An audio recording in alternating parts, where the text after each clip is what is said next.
अस्सलाम वालेकुम वरहमतुल्लाहि वबरकातुहू। नाजरीन, आज बहुत ही खूबसूरत ख़बर के साथ आपके सामने हाजिर हुए हैं।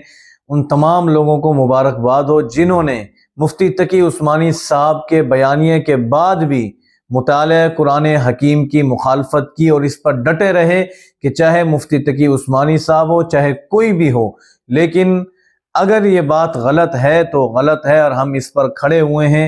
कितने बड़े से बड़ा कोई मुफ्ती भी आकर इस पर अपना ख़त लिख दे, अपनी तकरीज़ लिख दे, लेकिन हम फिर भी इसको गलत कहेंगे।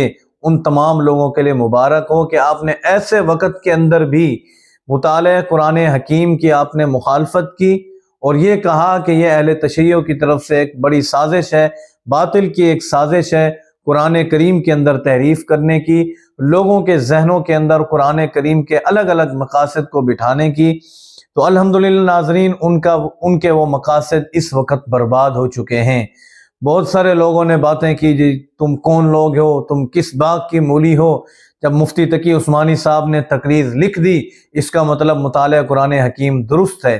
लेकिन नाजरीन, बड़ी खुशी हो रही है कि कल मुफ्ती तकी उस्मानी साहब ने अपनी उस तकरीज़ से बरात का ऐलान किया और ये कहा कि जिस वक़्त मैंने तकरीज़ लिखी थी उस वक़्त कुछ और था, उस मुताले कुरान हकीम के अंदर वो हाशिए नहीं दिए गए थे, लेकिन मेरी तकरीज़ के बाद उन्होंने तब्दीलियाँ की, ऐसे ऐसे हाशिए उसके अंदर शामिल किए और ज़्यादातर जो हवाले पेश किए वो अहले तशय्युअ की किताबों के हवाले पेश किए और वहाँ पर 12 इमामों के यानी बातें अंदर की, सूरह माइदा के अंदर शायद बात हो रही है कि उसके अंदर उन्होंने तर्जमे के अंदर जहाँ कुछ और तर्जमा बनता है वहाँ पर वो अपने 12 इमामों को ला रहे हैं।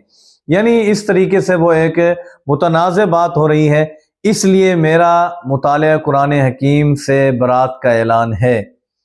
अब नाजरीन, तमाम वो लोग फतवे भी देंगे, बातें भी करेंगे कि जी हाँ गलत है, लेकिन इस वक़्त मुबारकबाद के मुस्तहिक वो लोग हैं जिन्होंने उस वक़्त भी इसकी मुखालफत की थी और आज भी मुखालफत करते हैं। आज जो भी मुखालफत कर रहा है वो तो ठीक है, मुखालफत करेगा, क्योंकि मुफ्ती तकी उस्मानी साहब जैसे जय्यद मुफ्ती साहब ने भी इसके बारे में बात कर दी है। लेकिन मुबारकबाद के असल मुस्तहिक वो हैं जिन्होंने उस कठिन मरहले के अंदर भी, जब मुफ्ती तकी उस्मानी साहब ने उस पर अपना बयानिया भी दे दिया, फिर बड़े बड़े उलमा इकराम ने अपना बयानिया दे दिया, लेकिन चंद कुछ लोग थे जिन्होंने इसकी उस वक़्त भी मुखालफत की।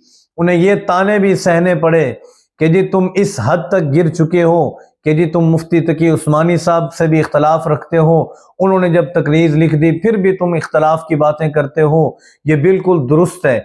लेकिन अब उनके मुंह ज़रूर लटके हुए होंगे या उन्हें ज़रूर शर्मिंदगी महसूस हो रही होगी कि हमने क्या कर दिया, और जिन्होंने उस वक़्त भी मुखालफत की आज उनके सर फ़ख्र से बुलंद होंगे कि अल्हम्दुलिल्लाह हमने दुरुस्त बात की मुखालफत की। रात में वीडियो सुन रहा था अम्मार खान यासिर साहब के साथ और दूसरे जो मौलाना साहब हैं, मौलाना मुआविया साहब के शायद कज़न हैं, तो वो भी आप इसके अंदर बात कर रहे थे, बहुत ही ज़्यादा खुश थे। और अम्मार खान यासिर साहब ने भी इस पर बहुत ज़्यादा काम किया है, इसके हवाले से काफ़ी यानी हवाला जात सामने रखे, अवाम के सामने अवाम को ये बावर करवाया कि ये बिल्कुल गलत है।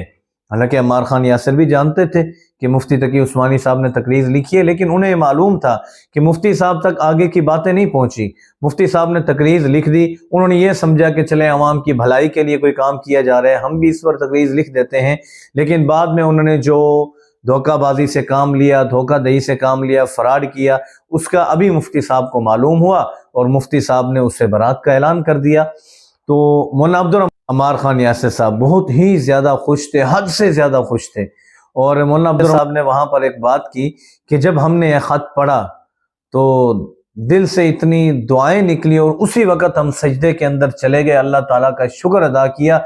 और जब हम सजदे के अंदर गिरे तो हालत ये थी, उस वक़्त कैफियत थी कि सोच जहन के अंदर आ गई कि अल्लाह आज हमें इस बात पर इतनी खुशी हो रही है कि जी हमने जो मुकदमा लड़ा, आज हमारे बड़े उलमा इकराम ने भी उससे बरात का ऐलान किया है। तो उस वक़्त जब सैयदा आयशा सिद्दीक़ा रज़ियल्लाहु ताला अन्हा पर तोहमत लगी और अल्लाह ताला ने फिर कुरान की आयत उतारी उनकी बरात में, तो फिर उस वक़्त सैयदा आयशा जब सजदे के अंदर थी तो उस वक़्त उनकी खुशी का क्या आलम होगा। आज हमें इतनी खुशी हो रही है, तो जब ان پر لگی تہمت کو اللہ تعالیٰ نے قرآن کے اندر بتا دیا کہ عائشہ صدیقہ پاک دامن ہے، تو ان کی خوشی کا کیا عالم ہوگا۔ ناظرین یقیناً بہت زیادہ خوشی ہو رہی ہے، ہمیں خوشی ہو رہی ہے، لیکن اس ویڈیو کے اندر جو میں نے مولانا عبدالرحمن اور عمار خان یاسر صاحب کی خوشی دیکھی نا، قسم سے حد سے زیادہ وہ لوگ خوش تھے۔ یہ بس ہمارے بڑوں کی قربانیاں ہیں جنہوں نے چیخ چیخ کر تڑپ تڑپ کے عوام کو بتایا کہ شیعت کیا چیز ہے، اور الحمدللہ آج وہ بے نقاب ہو چکے ہیں۔ ناظرین آپ کو اسکرین پر بھی یہ ایک فتویٰ مفتی صاحب کا نظر آ رہا ہے، آپ اس کو پڑھ لیجئے، جس کو چاہیے وہ واٹس ایپ نمبر پہ رابطہ کر لے، آپ کو واٹس ایپ پر بھی بھیج دیا جائے گا۔ امید ہے کہ آپ تک پہنچ چکا ہوگا اور آپ کو بھی خوشی ہوئی ہوگی۔ اگر آپ کو خوشی ہوئی ہے تو اس ویڈیو کو آگے بھی ضرور شیئر کریں۔ ملتے ہیں ناظرین اگلی ویڈیو میں۔ السلام علیکم ورحمۃ اللہ وبرکاتہ۔ ناظرین آپ بھی وہی سوچ رہے ہیں نا جو میں سوچ رہا ہوں، یعنی کچھ لوگوں کے ذہن میں ہوتا ہے کہ کاش ہمیں بھی شہد ملتا اور خالص ملتا، دیسی چیز ملتی، تو اب وہ آپ کی سوچ مکمل ہو چکی ہے۔ آگے ہرگز مت سوچئے، اسکرین پر دیے گئے نمبر پہ رابطہ کیجئے اور خالص شہد ہم سے منگوائیے۔